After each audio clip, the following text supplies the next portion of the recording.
नमस्कार सभी को। आरपीएससी स्कूल व्याख्याता की जो अपनी टेस्ट सीरीज चल रही है, फर्स्ट पेपर के 12 प्रश्नों की, जिसमें गणित, रीजनिंग और स्टैटिक्स के 12 प्रश्नों की अपनी शानदार तरीके से तैयारी कर रहे हैं। उसी क्रम में बढ़ते हुए आगे आज अपना 7वां टेस्ट गणित विषय के क्षेत्रफल और आयतन 3D पे अपने 12 क्वेश्चन अपने इस 7वें टेस्ट के अंदर। चलिए देखते हैं किस प्रकार के क्वेश्चन बने रहे हैं और किस प्रकार के क्वेश्चनों को आपने कैसे अटेम्प्ट किया, कर पाए कि नहीं कर पाए। उस मूल्यांकन के साथ जो नहीं हो पाए उन प्रश्नों को सीखने का प्रयास करेंगे। तो चलिए देखते हैं अपने आज का पहला क्वेश्चन कुछ इस प्रकार से दिया गया था। एक मैदान की लंबाई और चौड़ाई 119 मीटर और 18 मीटर है। बीच में 17 मीटर, 6 मीटर और 3 मीटर आकार वाला एक तालाब खोदा जाता है तथा इससे निकली मिट्टी को मैदान के शेष भाग पर फैला दिया जाता है। मैदान के शेष भाग के स्तर में हुई वृद्धि ज्ञात करें। अच्छा क्वेश्चन है। पहला ही क्वेश्चन आपके लिए कहते जी, आपके पास में एक मैदान है।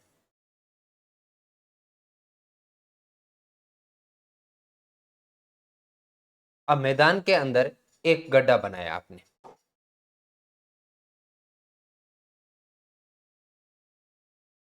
एक गड्ढा बनाया इस मैदान के अंदर।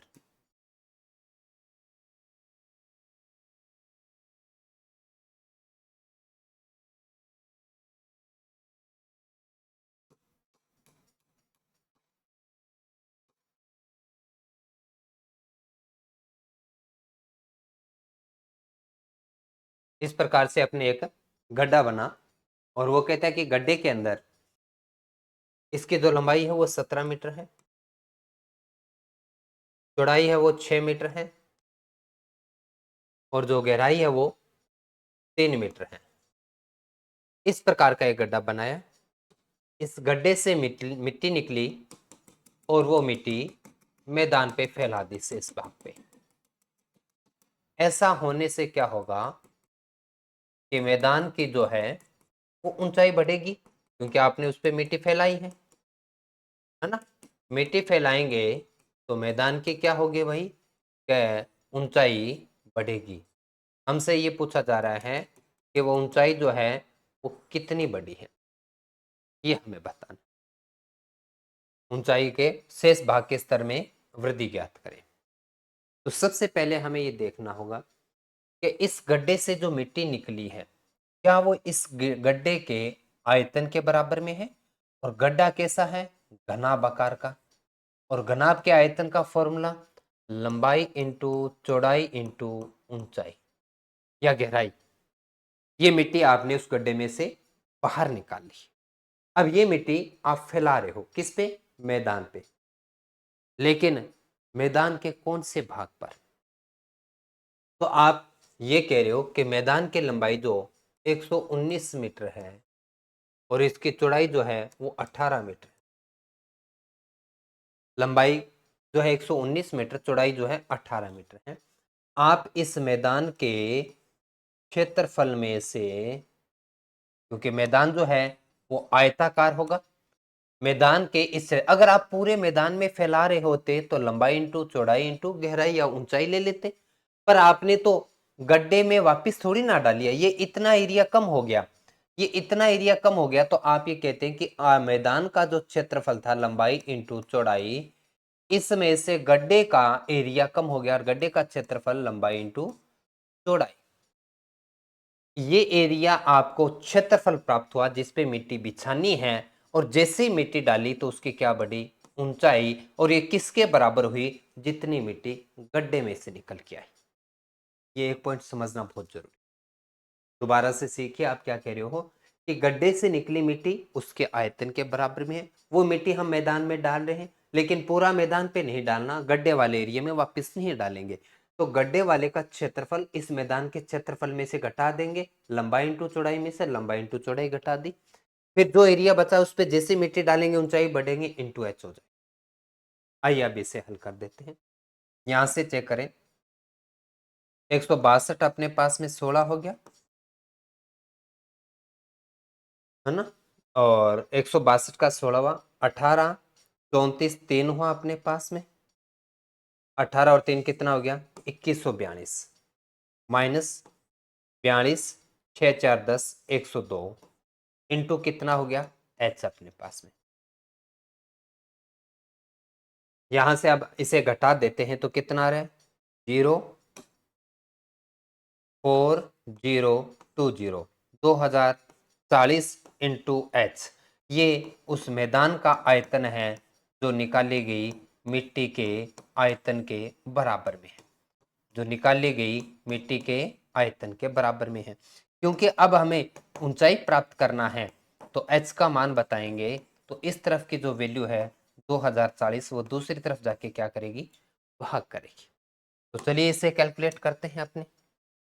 यहां से 3 से काटते हैं तो 3 से काटते तो 6 तिया 18 हो गया अपने पास में, तो 8 तिया 24 हो गया अपने पास में, 0 आ गया, 17 चौके 68 हो गया।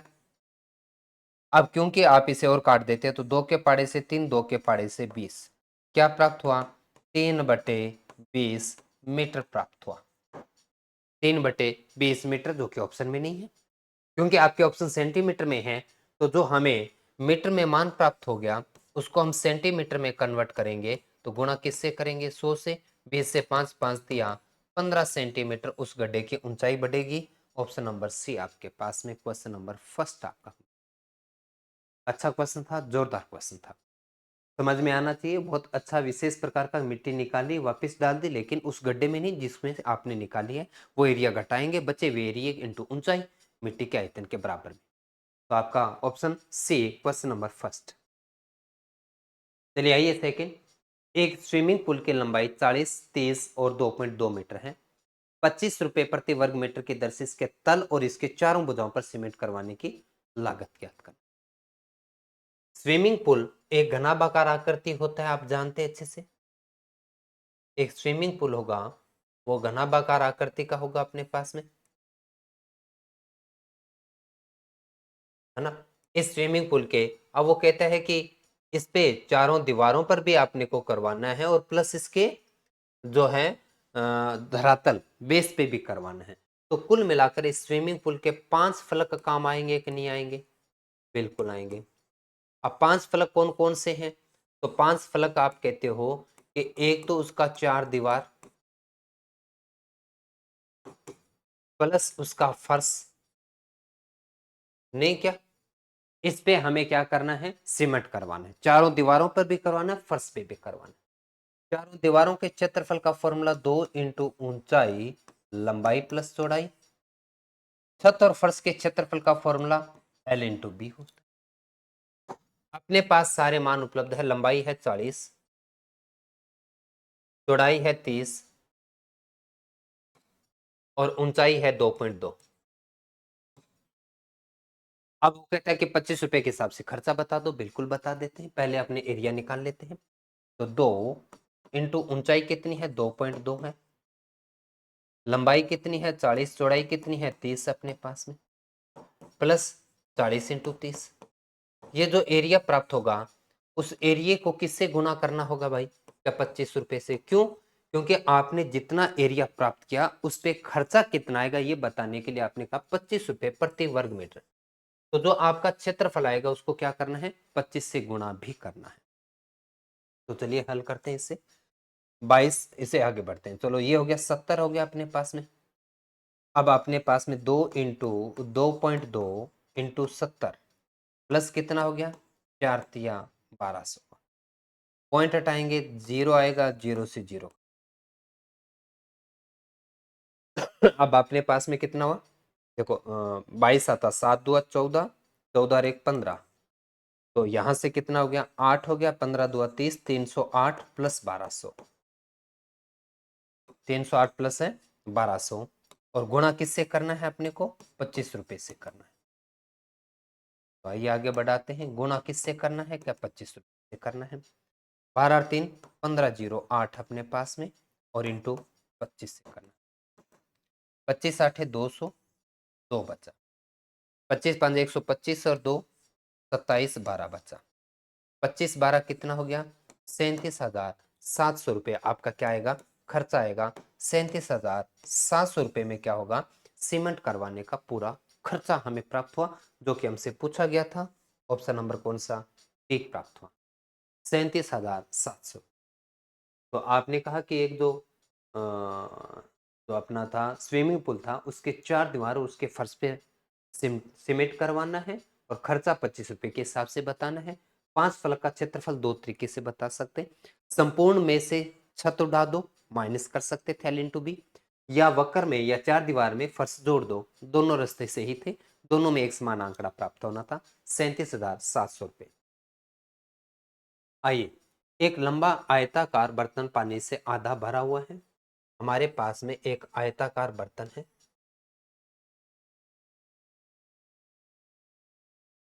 और वो ये कहता है कि इसमें आधा पानी भरा हुआ है, आधा पानी यहां तक भरा हुआ है, ये बात हमने देखी। अब वो ये कहता है कि इसकी जो लंबाई चौड़ाई 62-45 है, लंबाई जो है वो 62 है, चौड़ाई जो है वो 45 है, और इसके ऊंचाई के बारे में कोई विशेष हमें जानकारी है भी नहीं, आधा मतलब कितना भी हो सकता। अब वो कहता है 15 सेंटीमीटर वाले एक भारी धात्विक घन को इसके अंदर डाला जाता है। अब इसके अंदर आपने एक घन डाला है और वो कितने? 15 सेंटीमीटर। क्योंकि आप जैसे ही घन डालेंगे, क्या पानी का स्तर नहीं बढ़ेगा? बिल्कुल बढ़ेगा, पानी का स्तर बढ़ेगा। और अगर आपने उसको एक बर्फ के रूप में जमा देते हैं, तो वो जो पानी है, वो जो बर्फ बना है, वो बर्फ भी तो कैसी होगी? वो एक घनाभाकार, क्योंकि घनाभाकार पात्र में है। तो वो जो पानी ऊपर गया और जिसको आपने बर्फ बनाया, क्या उसका आयतन उतना नहीं जितना कि इस घन का है? तो यहाँ पर ये जिस पात्र में था वही इसकी लंबाई है, इसकी लंबाई भी 62 सेंटीमीटर है, इसकी चौड़ाई भी 45 सेंटीमीटर है। पानी ऊपर कितना गया ये जानकारी नहीं, लेकिन इसका आयतन इस घन के आयतन के बराबर में है। तो चलिए अपने क्वेश्चन हल करना शुरू कर देते हैं।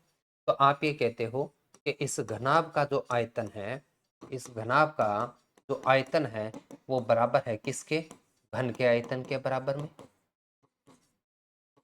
क्योंकि पानी उतना ही ऊपर गया जितना इस घन का आयतन था अपने पास में। तो घनाभ के आयतन का फॉर्मूला लंबाई इंटू चौड़ाई इंटू एच। घन का आयतन भुजा क्यूब, नहीं क्या, 15 इंटू 15 इंटू 15। आइए अब अपने एच का मान बता देते हैं। यहाँ से एच का मान पूछ रहा है, पहले काट देते हैं, करता है तो 15 तिया 45, 3 से कट के कितने पे? 5 पे कटा। एच का मान अपने को प्राप्त करना है 15 5 75 बटे में आ गया 62।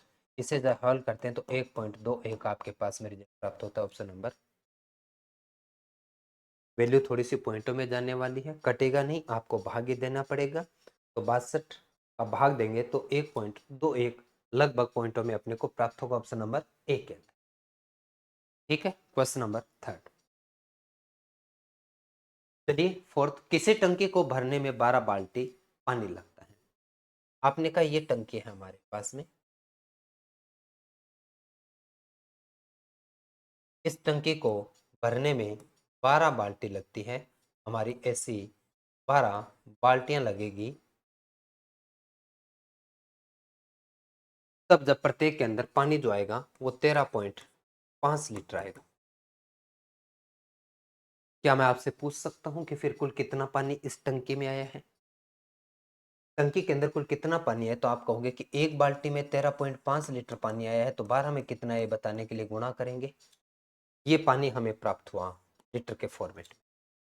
अब वो कहता है कि बाल्टी का साइज बदलते हैं।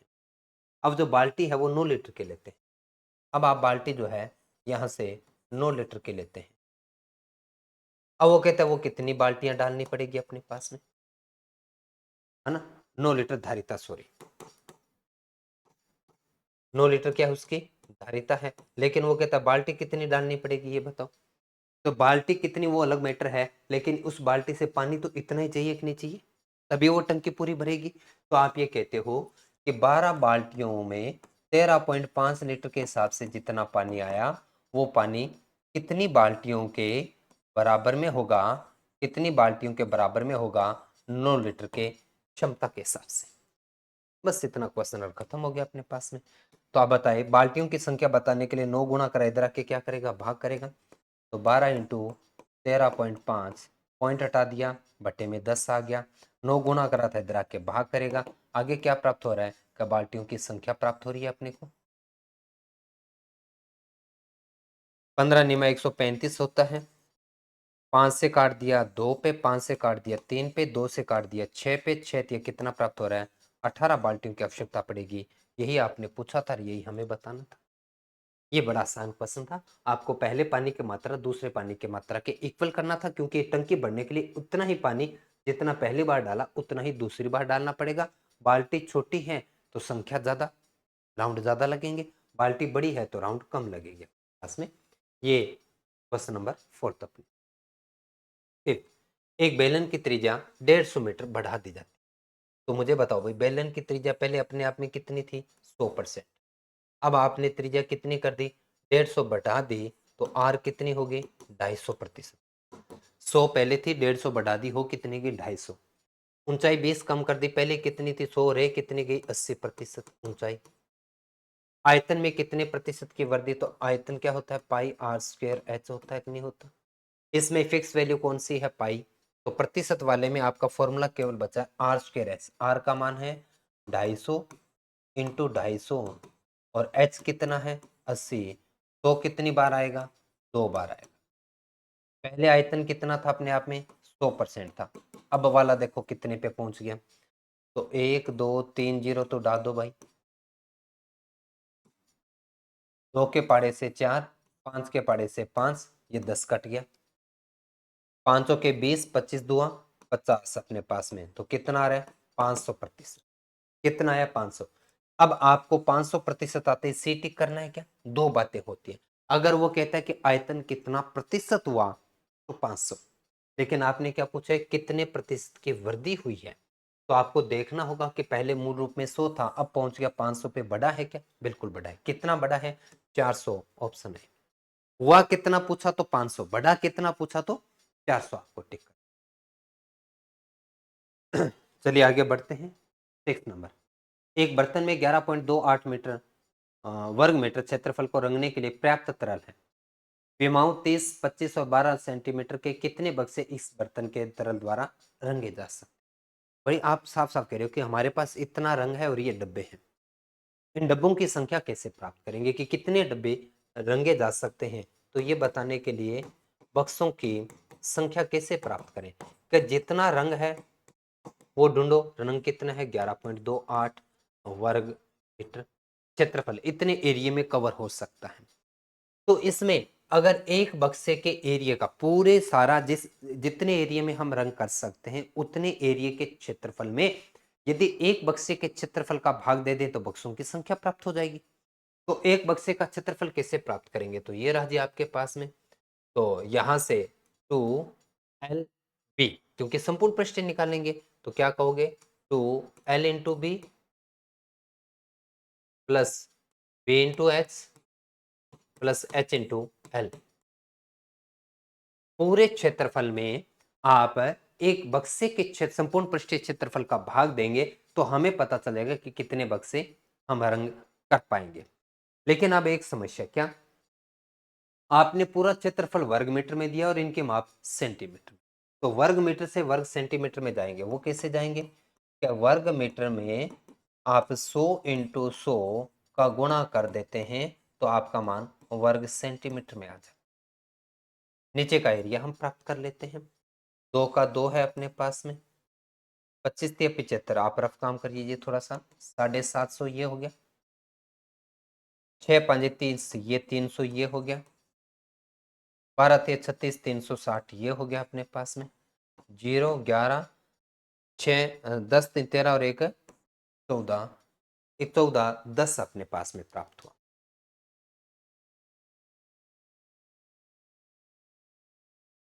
ठीक है, तो यहां से अपने को प्राप्त हुआ 2 इंटू 14 इंटू 10, 2 इंटू 14 10। क्या है भाई, 14 है 10। क्या इसके संपूर्ण पृष्ठीय क्षेत्रफल को 2 से गुणा करेंगे तो अपने को मान प्राप्त हो जाएगा, क्योंकि आपने घनाभ लिया और घनाभ का संपूर्ण पृष्ठीय क्षेत्रफल फॉर्मूला। अब आइए पॉइंट हटाएंगे, नीचे 100 आ जाएगा। वैल्यू काटने के क्रम में देखें तो अपने पास 100 से 100 हो गया, 10 से 10 गया। कुछ और कटने को है क्या अपने पास में?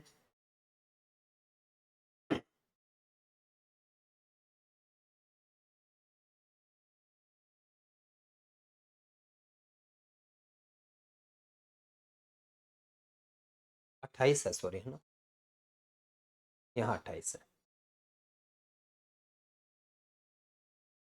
हाँ, अब 141 से ये देखो पूरा पूरा कितने पे कट रहा है? 8 पे कट रहा है। 2 से ये पूरा पूरा कितने पे कट रहा है? 5 पे कट रहा है। तो 8 पंजे कितना हो रहा है भाई? 40 बक्से आएंगे पास में, 40 से बक्से आएंगे पास में। दोबारा से देखिएगा, आपने कहा कि इतने एरिए पे हम रंग कर सकते हैं, हमारे पास इतना पेंट उपलब्ध है, लेकिन हम कहते हैं कि जी हमारे पास में तो एक छोटा सा डब्बा है, इस पे रंग करना है। कभी डब्बा खुला नहीं मिलेगा, पेंट पूरा लेके जाना है, भले डब्बे आप कितने मर्जी रखो। तो हम ये देख रहे हैं कि हमारे पास जो छोटे छोटे डब्बे हैं वो कितने डब्बों पे वो पेंट पूरा किया जा सकता है। ये पता करने के लिए हमारा जो पूरा पेंट पूरा रंग था उस पे हमने एक डब्बे के संपूर्ण पृष्ठीय क्षेत्रफल का भाग दे दिया, क्योंकि सारे फलक रंग ने। तो हमें डब्बों की संख्या प्राप्त हो जाती है। कैलकुलेशन में अगर त्रुटि नहीं हो तो ज्यादा मुश्किल नहीं तो क्वेश्चन तो फिर बड़ा था ही अपने लिए।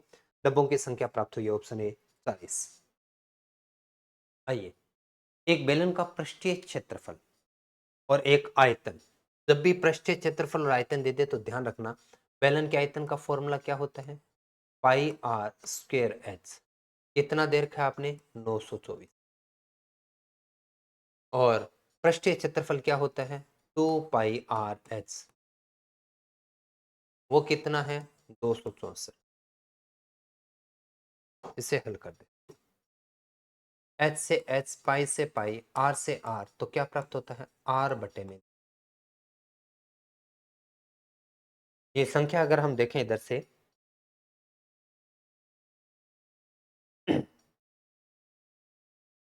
तो कितने पे कट रहा है? अगर आप देखें 2 3, अगर 2 से काटते हैं, पहले इसको 2 से काट दें इधर, तो अपने पास में आता है 1 3 2। ठीक है, अब यहां से अपने पास में केवल बचा आर।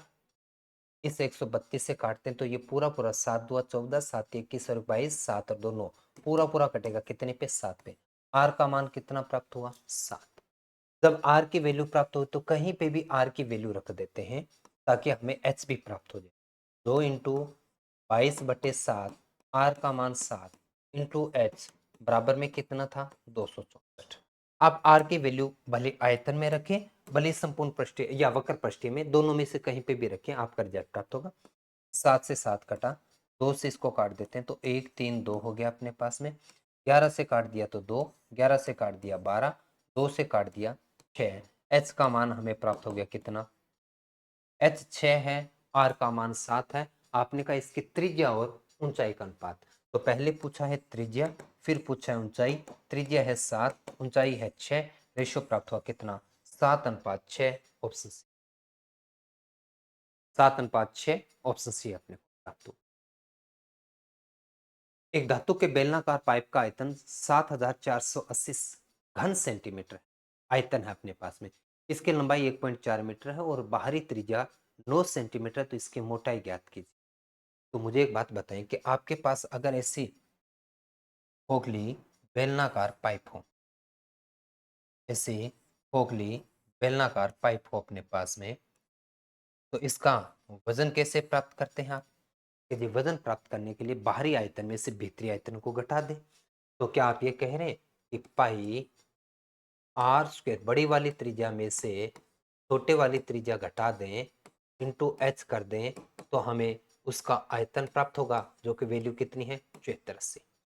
एक खोखली बेलनाकार पाइप के आयतन या उसका वजन प्राप्त करने के लिए पाई आर 1 स्क्वायर कह दो या बड़े त्रिज्या का स्क्वायर माइनस छोटी त्रिज्या का स्क्वायर इंटू एच करते हैं तो आपके खोखले बेलन का आयतन प्राप्त होता है, जिसका आयतन का मान 7480 है।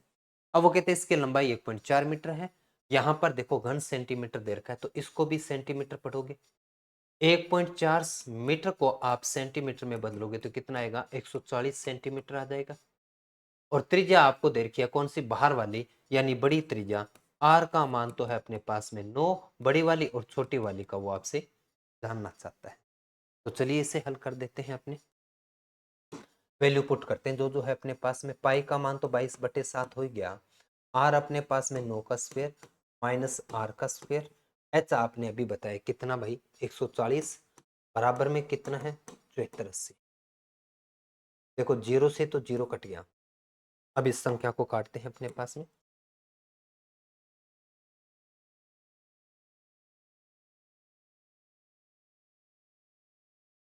7 से 14 कट गया, कितने पे 2 पे, 2 से इसको काट दिया कितना हो गया 3 7 4, 11 से काट दिया 2 पे, 11 से काट दिया कितना हो गया 34, और 2 से काट दिया कितना हो गया 17 हुआ अपने पास में।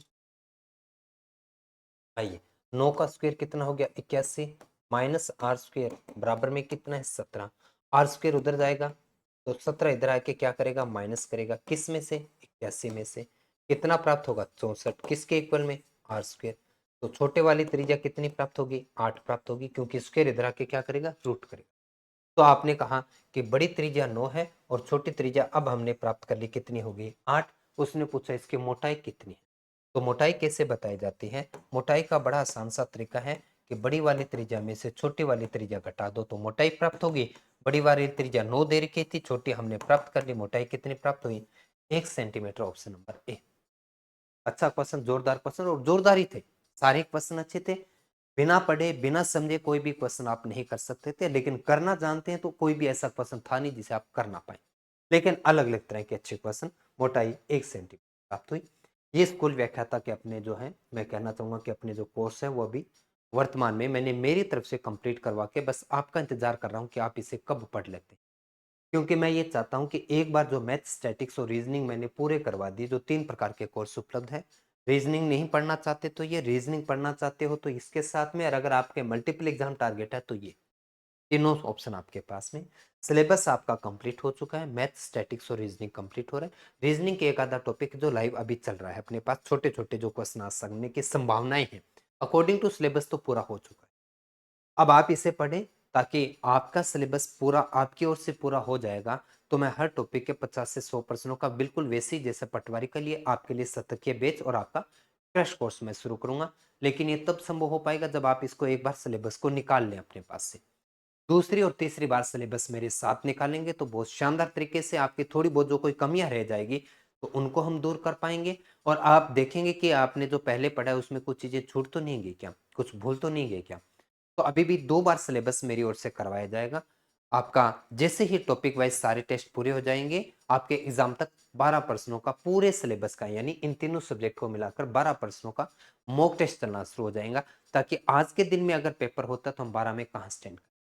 इन 12 प्रश्नों में मेरी तरफ से तो कोई लापरवाही है नहीं, देरी सिर्फ आपके ही स्कोर से जुड़ने। आइए यहां आते हैं, घनाभ के फलक आसन फलकों का क्षेत्रफल। अब भाई आसन फलक क्या होता है अपने पास में, तो देखो आपने एक घनाभ लिया,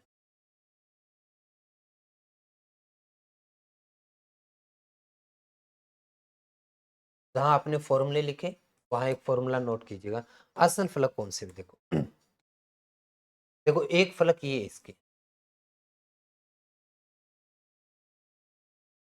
ये इसका एक फलक है, तो इसके सामने वाली दीवार भी दूसरी फलक होगी कि नहीं होगी, और इसका जितना क्षेत्रफल होगा उतना ही क्षेत्रफल है इसके सामने वाली दीवार का होगा कि नहीं होगा। तो आसन फलक होता है मतलब एक दूसरे से जुड़ा हुआ। तो एक दीवार ये है, इसके साथ में ये दूसरी दीवार है जो इससे जुड़ी हुई है,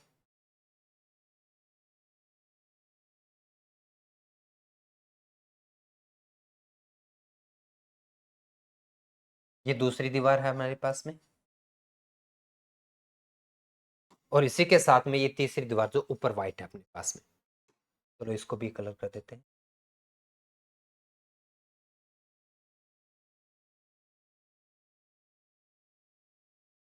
ये 3 दीवार अपने पास, ये आसन दीवार है अपने पास में एक दूसरे से। अब इनका क्षेत्रफल देखो, अब वो कहता है कि इसका एक का क्षेत्रफल तो है,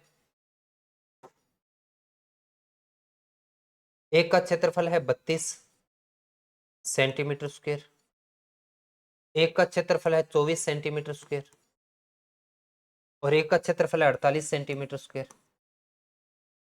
लंबाई ना तो हमें पता लंबाई कितनी, ना चौड़ाई कितनी, ना ऊंचाई कितनी, ये दोनों तीनों जानकारी नहीं है। अब वो कहते हैं इसका आयतन ज्ञात करो। एक तो तरीका ये है कि आप इनसे विमाएं पता करो। अब वो कैसे? वो ऐसे की जा सकती है। देखो 32 के कोई 2 टुकड़े करो तो आप कहोगे टुकड़े बहुत सारे हो सकते हैं, पर थोड़ा अंदाजा लेके चलो। 8 चौके 32, 24 को टुकड़े करें, 8 तिया 24। और अगर हम 48 की बात करें तो 8, अब अपने पास में कितना रहा? 8 चौके 32, 6 चौके 24, 6 चौके 24 लिखना चाहिए, सॉरी 24 को 8 तिया 24 लिखना तो गलत हो जाएगा, 6 चौके 24 लिख देते हैं।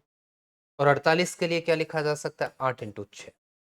अब आप देखो 3 विमाएं आपके पास आ चुकी, एक मान 4 है, एक मान 6 है और एक मान 8 है। ये लंबाई चौड़ाई और ऊंचाई आपके पास प्राप्त हो चुकी है, L8 B6 और H4। तो आप इसका आयतन बता दीजिए। लेकिन आपको सर ये तो कैसे, टुकड़े ना हुए तो? फिर एक फॉर्मूला बनता है। अगर आपके पृष्ठीय फलकों का संगत या संलग्न फलकों का क्षेत्रफल आपको दिया जाता है तो आयतन अगर आपको ज्ञात करना है तो बड़ा आसान सा तरीका है। अगर आप इसको A, इसको B और इसको अगर आप C बोलते हैं फलक को, तो आपको केवल और केवल इतना करना है, A इंटू बी इंटू सी का रूट कर दो, आयतन प्राप्त हो जाए। तो आइए हम करते हैं। ए हमारे पास में कितना है? 32। बी कितना है? 24। सी कितना है? 48। का क्या करना है? आइए हम 32, 24 को 24 रखते हैं, 48 को 24 दो 48 लिख देते हैं। तो वर्गमूल किया तो 24 का तो जोड़ा बना 24 हो गया। 32 दुआ 64 का कितना होता है? 8। इसे हल करें, 8 चौके 32, 8 दुआ 16 और 3 19 अपने पास में, तो कितना प्राप्त होता है? 192। Option number. आयतन प्राप्त हुआ आपको कितना? 192। यही आपसे पूछा गया था। तो या ये तरीका या ये, दोनों में से एक आपके समझ। चलिए आगे बढ़ते हैं नेक्स्ट क्वेश्चन की। 138 24 घन सेंटीमीटर आयतन वाले एक ठोस घन को बराबर आयतन वाले 8 घनों में काटा जाता है।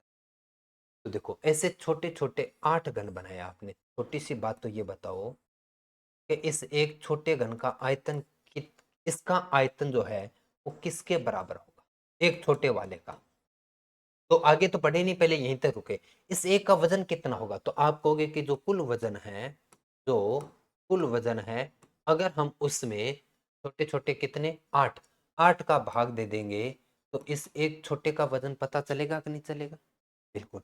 और वजन का मतलब होता है कि भुजा क्यूब यानी उसकी आयतन ए क्यूब। अब वो ए का मान बताते हैं। तो 8 से इसको काटते हैं सबसे पहले। 8 से काटते हैं तो ये हो गया अपने पास में 8 एकम 8 हो अपने पास में, 5 8 7 56, 2 8 दुआ 16, 6 8 8 64 अपने पास में।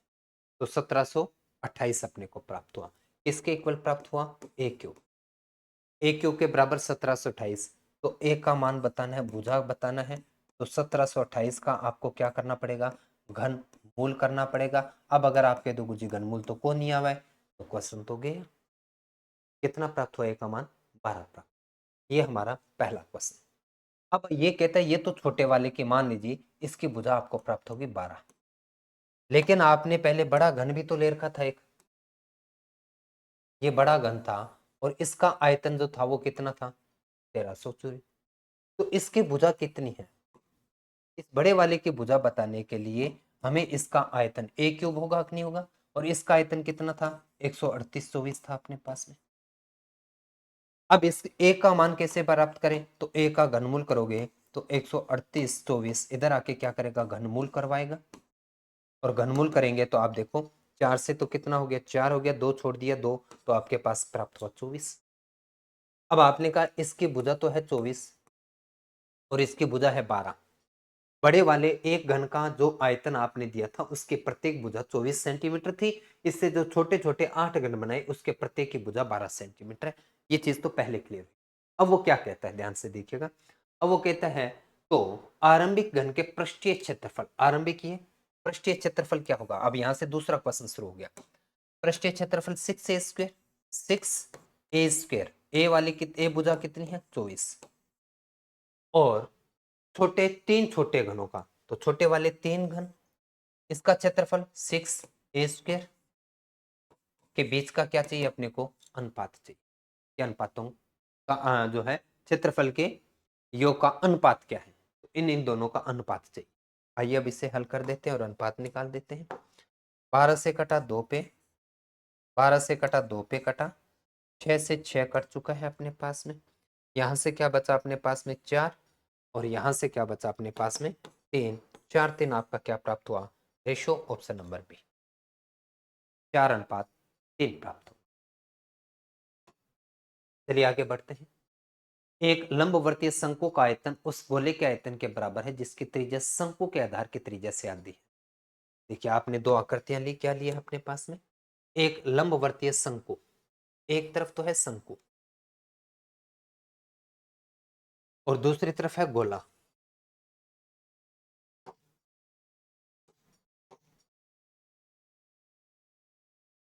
अब वो कहते हैं लंबवर्तीय शंकु का आयतन उस गोले के आयतन के बराबर में, दोनों के आयतन एक दूसरे के बराबर में, जिसकी त्रिज्या, किसकी बात करें भाई, शंकु का आयतन गोले के आयतन गोला जिसकी त्रिज्या यानी शंकु के आधार की त्रिज्या के बराबर है।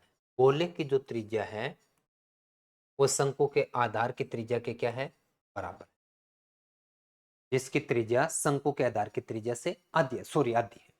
इसकी त्रिज्या, गोले की त्रिज्या शंकु की त्रिज्या की आधी है, इसे आधी बना देते हैं अपने। आधी कितनी हो जाएगी, r/2। शंकु के आधार की त्रिज्या और शंकु की ऊंचाई में क्या अनुपात, कोई बात नहीं जी। अब हमें इसका मान चाहिए, किसका, h का। दोनों आयतन एक दूसरे के क्या है, बराबर है। तो यहां से मुझे बताइए शंकु का आयतन क्या होता है कि 1/3πr²h, और गोले का आयतन क्या होता है 4/3πr³। वैल्यू रखो और हल करो आप इसे।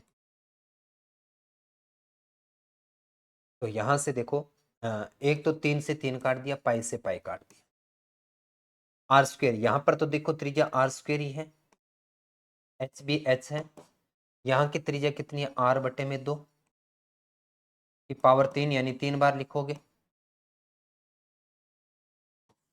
और इंटू कितना है 4 भी है अपने पास में। आइए इसे हल करें अपने। 1 2, 2r से 2r कट गया, 2 2 4 से 4 कटा। h का मान अपने को चाहिए अब अपने पास में, h पूछा था ना, h बराबर में क्या है, r/2 है। h बराबर में क्या है, r/2, यानी त्रिज्या का क्या है, आधा है। तो h का मान हमें प्राप्त हो गया r/2। अब आप बताओ, आप ये नहीं कह रहे कि ऊंचाई त्रिज्या की आधी है, तो आपने कहा कि आधार की त्रिज्या, त्रिज्या अगर अपने पास में 2 है तो ऊंचाई उसकी क्या होगी, 1 होगी। ये समझ में आ जाएगा क्या, कौन नहीं आयो। वैसे तो आप खुद देखो यहाँ पर क्या कह रहे हो, अगर r का मान लीजिए अगर ये 10 सेंटीमीटर है तो ये कितना होगा, 5 होगा। अब बताओ 10 और 5 के बीच में अनुपात बनाना आ जाएगा क्या, 10 5 के बीच में अनुपात कितना होगा, 2:1। यही आपने पूछा था, ऑप्शन नंबर डी। आइए अंतिम और लास्ट क्वेश्चन के साथ। एक बेलन के आधार की त्रिज्या 7 सेंटीमीटर है। एक बेलन है जिसे आधार की त्रिज्या 7 सेंटीमीटर है, इसका वक्र पृष्ठीय 440, वक्र पृष्ठीय क्या होता है 2πr/h, बराबर में कितना है 440, 2 का 2, पाई का मान 22/7, r7 इंटू h, बराबर में कितना 440। 7 से 7 कटा, पाई 2 44 से 44 कटा, तो h का मान कितना प्राप्त हो गया, 10 प्राप्त। अब आपने क्या पूछा है, यहाँ से आयतन ज्ञात करो। अब इसका आयतन ज्ञात करना है, और आयतन का फॉर्मूला क्या होता है, πr²h। पाई का मान 22/7, आर कितनी है 7 इंटू 7, एच कितना है 10, तो यहाँ से कितना प्राप्त हो जाएगा 1540 वर्ग, सॉरी घन सेंटीमीटर आपके पास में, सी 1540। ये थे आज के आपके 12 क्वेश्चन, शानदार क्वेश्चन, अच्छे क्वेश्चन। प्रत्येक क्वेश्चन आपके लिए एक चुनौती रख रहा था, बहुत अच्छे तरीके से। इसका जो रिजल्ट है वो आज टेलीग्राम चैनल पर मैं उपलब्ध करवा दूंगा। इसकी पीडीएफ आपके टेस्ट पार्ट में उपलब्ध हो जाएगी, और टेस्ट में री अटेम्प्ट का ऑप्शन भी उपलब्ध हो जाएगा। कौन सा प्रश्न गलत हुआ, कौन सा सही, ये भी आप देख पाएंगे, क्योंकि लाइव समय के बाद में ये सब चीज आती है। अब अगला जो आपका टेस्ट नंबर 8 होना है वो कौन सा होना है, तो वो रहेगा logical Venn diagram, mathematicals operation. ये आपके लिए बना रहेगा 4/4/2025 को 8। उसके बाद में जैसे 3 टेस्ट, सांख्यिकी, डाटा इंटरप्रेशन, सफिशिएंटी और arithmetics reasoning, cube and dice, ये होने के बाद में आपके लिए क्या आना शुरू हो जाएगा भाई, mock test. 8 mock test, 12 question, तीनों सब्जेक्ट के साथ में। शानदार तरीके से मैं तो तैयारी करवा रहा हूँ।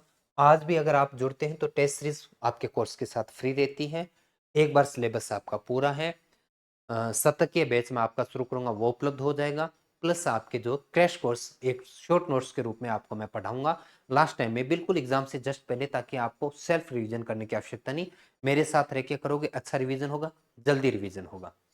तो अब तक के जितने टेस्ट हो गए वो प्रैक्टिस के तौर पर आपके पास उपलब्ध रहेंगे। आगामी अपना टेस्ट वेन डायग्राम और मैथमेटिक ऑपरेशन के साथ में, और ये टॉपिक अभी अपना लाइव चल भी रहा है रीजनिंग के अंदर, और इसके तुरंत बाद मैं वेन डायग्राम वाला करवा दूंगा, बाकी सब चीजें आपकी कंप्लीट हो। तो आज इतना ही, मिलते हैं नए क्लास के साथ में। तब तक आप अपनी तैयारी में लगे रहिए, और किसी प्रकार की अगर कोई समस्या बनी रहती है कोर्स को लेकर या किसी और चीज़ को जानकारी लेना होता है, तो आप मेरा व्हाट्सअप नंबर यूज़ कर सकते हैं या कॉल भी कर सकते हैं। धन्यवाद।